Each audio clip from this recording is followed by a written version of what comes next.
Panginoon namin Diyos, buong puso po kaming nagpapasalamat sa iyo sapagkat sumasampalataya po kami sa iyong tulong at patnubay.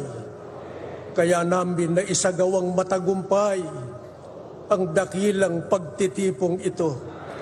Salamat po ng napakarami sa paggabay mo sa aming namamahala, ang kapatid ni Eduardo Manalo, sa pamamagitan ng pagkakaisa ng iyong banal na iglesia, na isagawa namin ang mapayapang pagkilos para isulong namin ang napapanahong kailangan ng aming bansa sa ikauunlad nito sa kapakinabangan ng mga mamamayang Pilipino.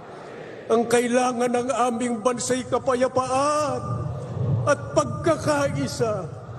Kaya hinihiling po namin sa iyo, O makapangyarihang Diyos, pagpalain mo po ang aming bansa. Igawad mo ang kapayapaan. Igawad mo sa aming bansa ang kaunlaran. At sana'y tulungan mo po ang lahat ng mga mamamayang Pilipino. Patuloy mo pong kilusin ang aming damdamin. Isulong namin ang banal na